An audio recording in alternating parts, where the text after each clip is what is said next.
Okay, so hello, can you hear me na ba? Yes, loud and clearly. Okay. So, eto pala yung aking i-advise ko sa'yo. Sabi mo kanina, hindi ka maka-move on sa ex mo. Kaya, kailangan mo ng advice talaga. Kasi, kung hindi ka maka-move on sa ex mo, patuloy kang masasaktan. Patuloy kang masasaktan at mararamdaman mo ang masakit na pagmamahal na ginawa niya sa'yo. Kahit alam mo na walang kayo, minamahal mo pa rin siya kahit wala ka ng karapatan. Kaya lagi mong tatandaan, wag mo na siyang mahalin. Pero like you said nga, hindi ka maka-move on, diba? Pero, mahal mo pa ba siya? Did you still love your ex? Sobra po pagmahal. Sobra! Nako po. Eto, sobrang mahal mo siya at sobrang minamahal mo pa siya kahit wala ka ng karapatan sa ex mo. Wala ka ng karapatan para mahalin siya. Wala ka ng karapatan para ipagmalaki siya at wala ka na rin karapatan na kausapin mo at sabihin mo sa ex mo na magbalikan kayo. Kasi wala nang karapatan eh. You don't have a right na maging kayo. Imposible na po yan. Kasi alam mo bakit? By the way, just a little bit information. Bakit ba kayo naghiwalay? Napagod daw siya sa ginagawa ko. Hindi na daw niya kaya yung mga treatment ko sa kanya. Ay, nananawa na siya? Nanawa siya?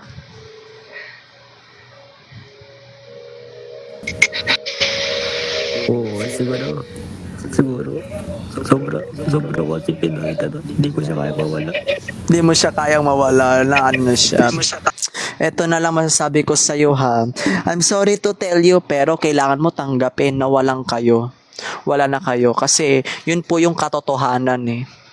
Ang totoo po niyan, the truth is wala na kayo at imposible na po na maging kayo na kasi nanawa na siya sa iyo, 'di ba? So ibig sabihin kahit anong gawin mo, kahit anong plano or kahit anong gawin mong effort, kahit anong gawin mo, kahit bayaran mo pa yung pagmamahal, kahit gawin mo pa, kahit mag-sacrifice ka pa, wala ka nang magagawa kasi ayaw niya na sa'yo at yung pagmamahal na meron siya, hindi na po interesado sa'yo, nasa ibang tao na. By the way, yung ex mo ba may boyfriend na? Wala pa. Wala pa. So, siguro, ayaw niya na magmahal.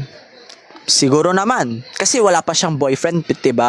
Pero, once na nalaman mo na may boyfriend na siya, ibig sabihin, hindi yung naging kayo pa, nung naging kayo pa. Balik tayo sa panahon na kayo pa. Yung panahon na kayo pa at nagmamahalan kayo, hindi tawag doon pagmamahal. May tatawag doon information ba yung ano? Basta hindi pagmamahal yung nararamdaman niya. Siguro, naisip niya na ayaw niya makipag-break sa'yo kasi naawa lang siya sa'yo. Kaya ang ginawa ng ex mo, minahal ka na lang niya ng todo by forcing herself. In Tagalog, minahal ka lang niya pero napipilitan lang siya. Pinilit niyang mahalin ka, pinilit kang mahalin ka ng todo. Kahit wala nang, kahit ayaw niya sa'yo, naawa siya sa'yo kasi ano tawag dito, kasi nakikita niya na kapag nakipag-break siya sa'yo, iiyak ka, magiging sad boy ka. Ayaw niyang makita ka ng ganon.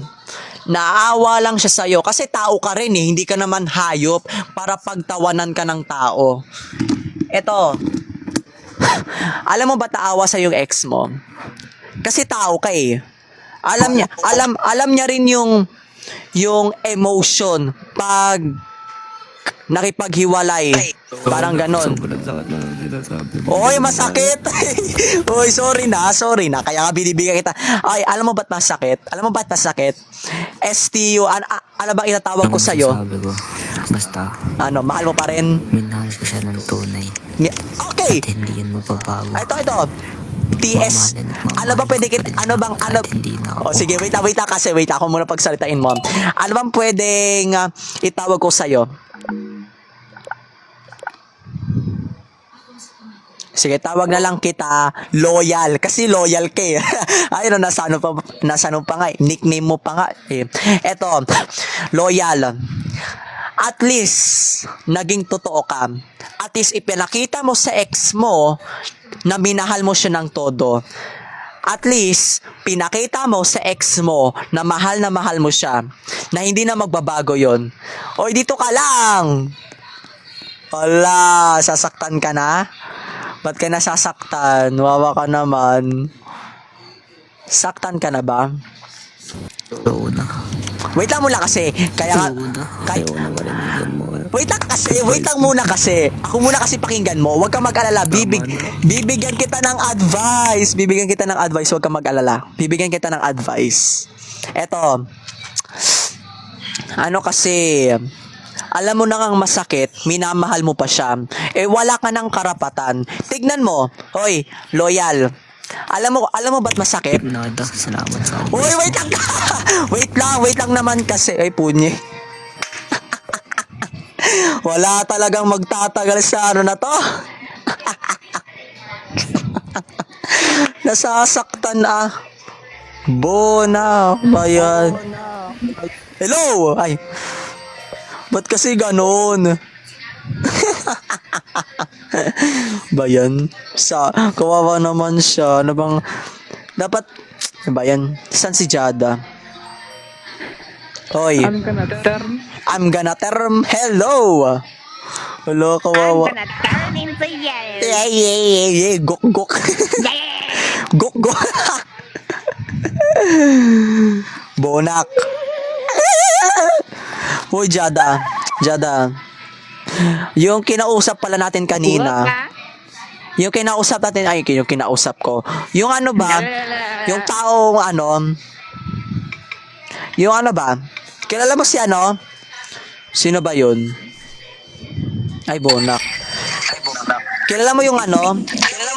Ay, Jada, kilala mo ba si ano? Yung in-story ko.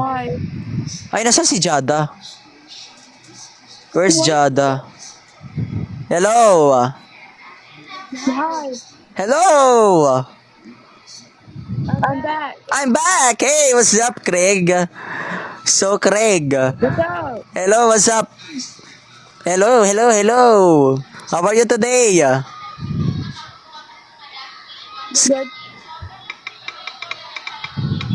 Ano? Ay.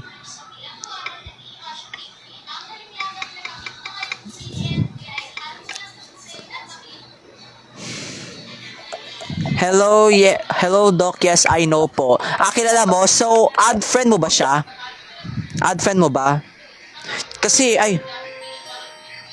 Kasi Jada, kinokontak. Nagpapa-add friend ako sa kanya eh. Hindi niya inaano. Nasaktan ata sa sinabi ko yun, sa advice ko. Tama ba, Jada, yun? Hindi ko rin kasi alam kung ano eh. Basta ang pagkakaalam ko, umiyak siya. Kasi syempre rin, mahal niya pa rin yung ex niya eh. Mahal niya pa. Hindi ko naman rin alam na may ex rin pala yun. Sabi niya sa akin, wala siyang ex. Sinabi ko nga, diba na, oy, by the way, I am a professional therapist. Nagbibigay ako ng masasakit na salita, nagbibigay rin ako ng advice. Sabi niya, wow! Sabi ko naman, ayaw mo maniwala, sige, testing. And then suddenly, Yan, sinabi ko na wala siyang karapatan. Walang karapatan. Ba't niya minahal? Ganyan-ganyan, bla bla bla. Diba, diba ang sakit, diba? Naka-record ba yon sa'yo? Ha, Jada?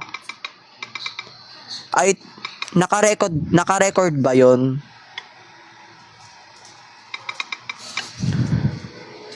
Doc, sorry, di po. Okay lang. At least naka-record dito. 'Di ba ang sakit, 'di ba? Ako nga rin parang naalala ko yung mga panahon na nasasaktan ako. Parang nakarelate ako sa sinabi ko. Ikaw ba? Ay, same, Doc. Siyempre rin, may pinagdaanan rin tayo. Ay, pasaya mo na. Pass is pass, let's move on. 'Di ba? Amen, amen. So, eto. Add friend mo ba siya? Pa-invite nga dito sa neighbors. Ayun, very good. Kasi, umiyak siya eh. Alam kong, umiyak siya, diba? Umiyak siya, tapos bigla niya na lang in-skip.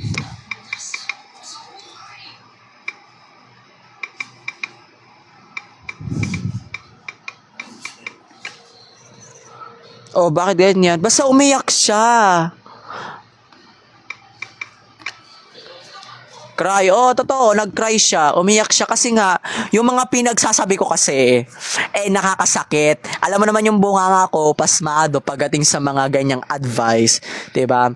Hindi ko naman rin kasi alam na may ex yun. Kahit alam kong may ex yun, pagsasabihan ko pa rin, isasaksak ko sa kanya yung katotohanan. Diba totoo naman, wala na siyang karapatan, ba't niya pa minamahal? Diba? Ba't niya pa minamahal?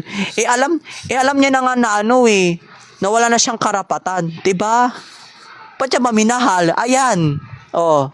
Alam niya na nga ba't niya pa tinuloy? Alam niya na yung ending. Ba't niya pa tinuloy? O yan tuloy, nasugatan, na aksidente. Na aksidente yung puso niya. O, 'di ba? Minahal niya eh. Ayan tuloy, nasugatan yung puso niya, 'di ba? Grabe naman, umiyak talaga yung promise, tapos bigla siya nag-skip. Di ko nga alam eh. Skip na ako, Doc. Bakit? Ano yan? Dito ka pala. Ay, Diyos ko po, Mayo. Ay, sino ka ba? Neighbors. Oh my God, nakalimutan ko na. Diyos ko po, Mayo. Ay, ikaw ba? Hello? Hello? Hello. How are you today, my friend? I'm good. What? You good? I'm good. Okay. So, naintindihan mo ba yung sinabi namin? Okay. So, by the way, I am a professional therapist. And also, si Jada is my supervisor. Kasi in the future, magiging professional therapist yan. Diba? Parang psychologist. Nagbibigay na advice yan. O sige. Ganito ba? Paano ba i-pronounce yung name mo? Cuerda? Ha? Wereda. Quereda. Okay. Quereda. May mga problema ka ba? Did you have problems? Konti. O sige, ganito. Anong klaseng advice? Anong klaseng problema yung meron ka? Yes, ano yun? School bullying. School bullying. Okay. Siguro, ito lang masasabi ko sa'yo, wag mo na lang patulan. Wag mo lang patulan. Kasi kapag pinatulan mo, ang tawag doon, binubuli mo rin sila. Hindi naman sa revenge. Yung ginagantihan mo sila.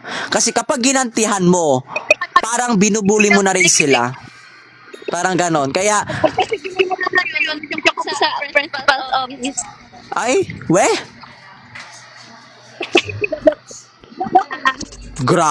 Joke lang pala. O sige, ganito na lang gawin mo. School bullying, hayaan mo sila. Huwag mo na lang sila pansinin. Ang gawin mo na lang is, ipag-pray mo na lang sila kung religious ka man.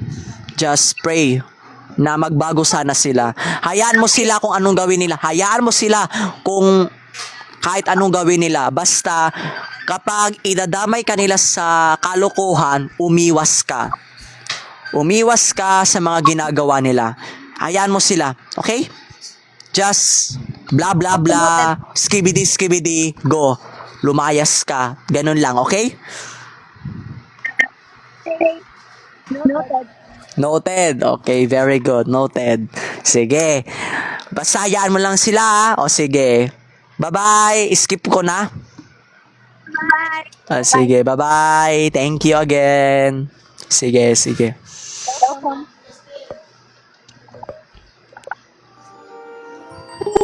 Okay, hello. Goji. Noted. Goji.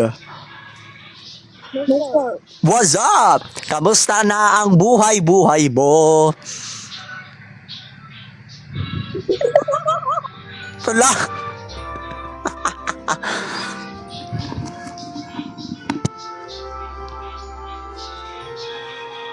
Hello. Hello. Hello. Hello.